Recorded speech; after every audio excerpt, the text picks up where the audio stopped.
Good afternoon, ladies and gentlemen, and welcome to another episode of the Daily Friend Wrap. I am your host, Nicholas Lorimer, and today I'm joined by Mr. Michael Morris. Let us get into the news of today. And the first one is a sort of two stats which have come out quite recently, which speak to, I think, the very real cost of misgovernance in South Africa. So one is a study by the World Bank, which has found that about 10% of South Africa's GDP, so basically 10% of the wealth we produce each year, is being destroyed by crime.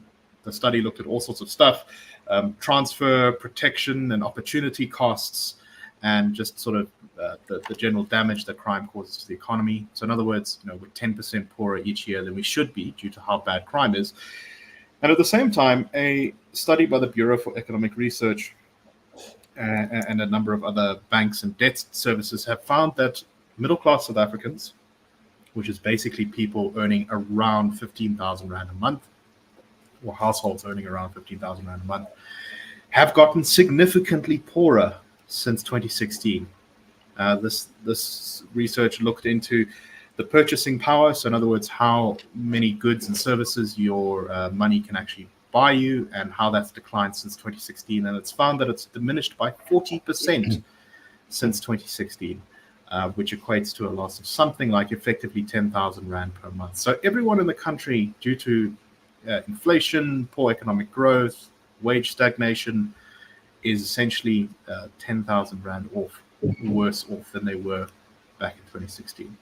Michael, I think this is, it doesn't matter what sort of South African issues you're talking about. Almost everything, whether it's a social problem or some sort of political issue or collapsing infrastructure, it always comes back to these two things sort of overhanging it all. These are the great crises of our nation: poor economic growth and high crime. Yeah, and I think you're quite right to put them together, to read these two things together, because that is the narrative. It's precisely why the IRR has consistently argued, and most forcefully this year, in fact, for growth being the primary objective, that unless we get growth going, and we do believe, I think I was putting out a letter this afternoon written by our colleague Terence Corrigan, pointing out that we argue that a 7% growth rate is achievable, but more than that, it's absolutely vital if we are going to overcome the malaise and the terrible place that we're stuck in, get beyond the place we're stuck in at the moment. And I think these two figures are very interesting. Interesting that they're coming from two different places. The one is the coalface, if you like, of the hard life in South Africa, the crime. Everybody is aware of it. Some people are slightly more cushioned than others. There are aspects of society that are particularly vulnerable, ranging all the way from farmers to spaza shop owners to night watchmen to women on the streets. It's an everyday, every second anxiety and concern for people, and because of that, they spend a huge amount of money. So the cost is enormous, as this piece bears out. And of course, this then feeds into the plight of the middle class. Well, the headline says middle class, and the interest is middle earning, the middle kind of income bracket, which is probably a little bit bigger in a sense than the middle class, or what we typically might think of as the suburban class. I think there are a lot of people who are kind of moving into that category, and this is in a way the biggest tragedy, I think. And Nick, I'd be interested to hear your comments too. But the extent to which all of this is robbing opportunities for people who are just on the cusp, actually, of benefiting from the transformation of society, the change that we've had since 1994, and all the rest of it. The immense effort that they've made in education, going to university, studying with candles, and weekends spent at school getting a better matric than they might have had. All those people who are just moving up are being punished again by this feckless condition in which the feckless manner in which the country is being run. And just finally, before because I really do want to hear your thoughts on this too, but the very interesting piece today by Jonathan Katzenellenberger on the Daily Friend on the Harvard report. There's been quite a bit of emphasis on, or focus on, the Harvard report. But one thing that struck me, it was this quite short line, in the beginning of the second paragraph. I recommend to viewers and readers and listeners to go and look at it. But at their root, the causes of our economic demise are all political. And this is a key thing, it's not a question of looking around for all sorts of fancy excuses for why things aren't working out.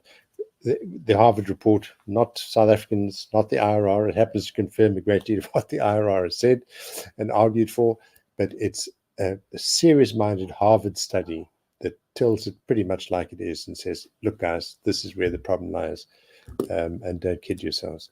And I think these two stories.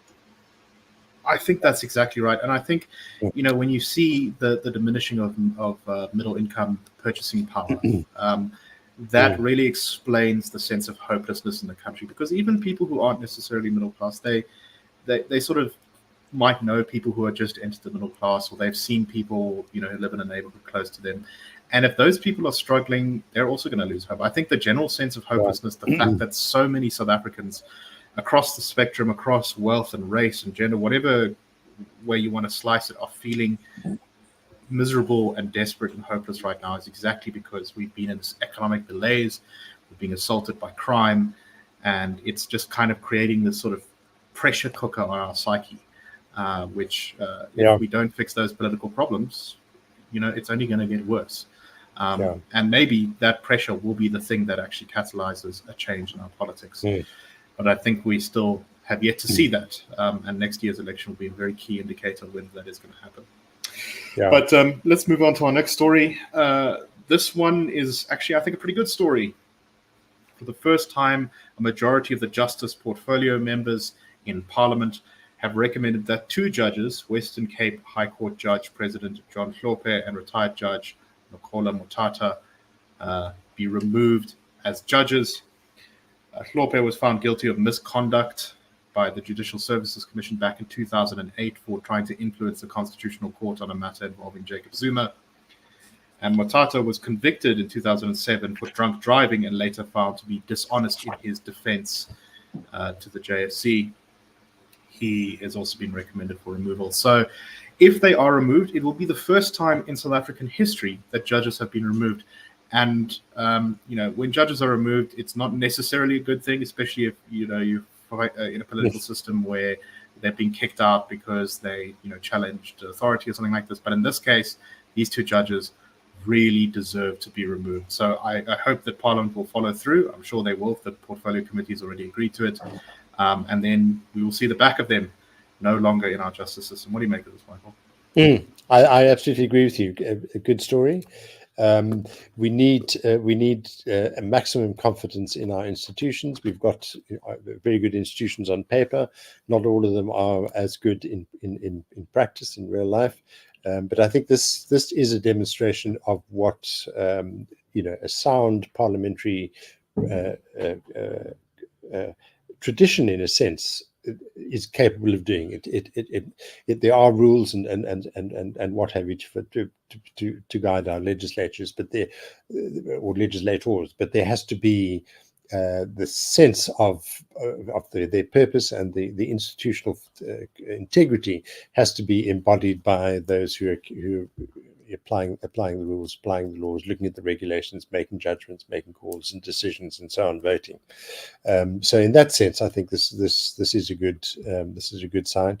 And yeah, I mean, it's been a long time coming. I think we've been reading about both of these characters for an awfully long time. I think a lot of people were beginning to think that nothing was ever going to happen. It's unfortunately a very typical South African condition, I think, Nick, that so often, important things arise and then nothing really happens. We talk about it a lot.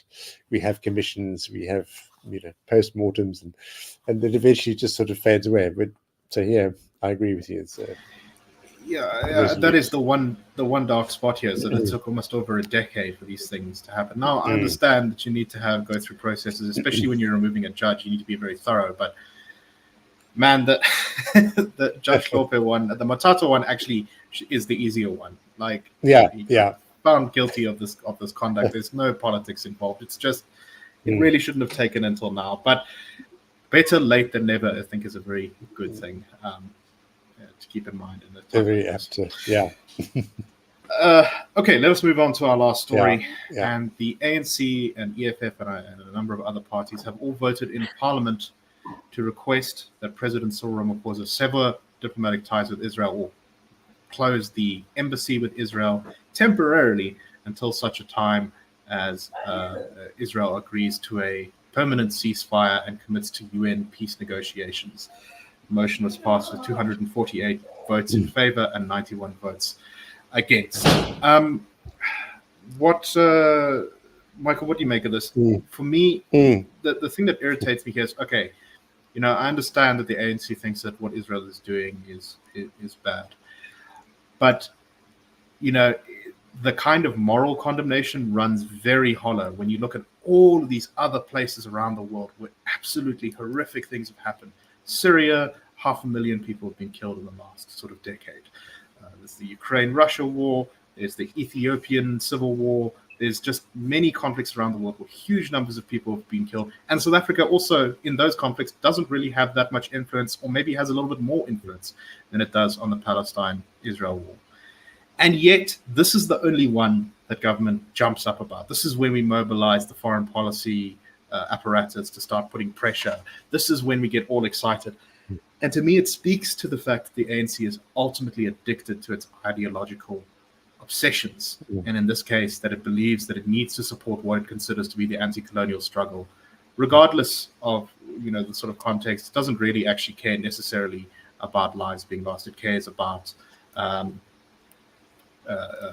the right that certain lives are being lost and other lives they don't really care about so much. I don't know. What do you make of this? You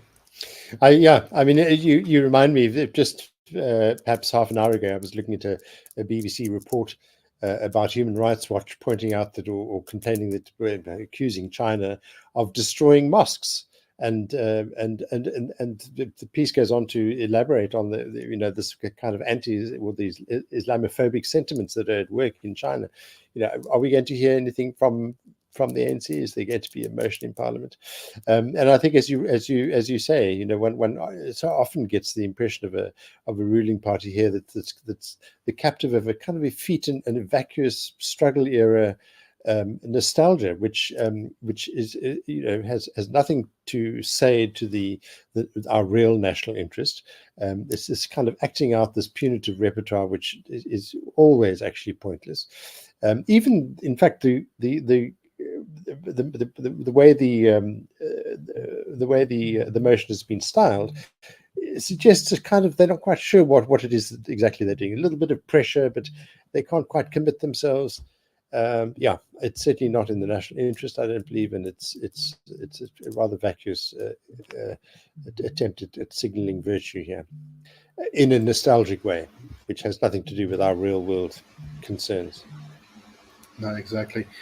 And this is almost certainly just going to make trouble for South Africa without really doing anything, because at the end of the day, no one involved in this conflict gives a damn really about what South Africa thinks. No, exactly. No, again, it doesn't address our national interest. No, exactly. Or our standing in the world. You would have thought, diplomacy. Yeah, exactly.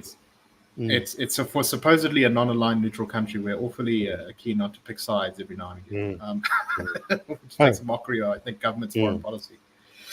Anyway, that is all the time we have for today. Please, if you do like the show, please subscribe to us. Please like the video, all those good things. And for today, that's a wrap.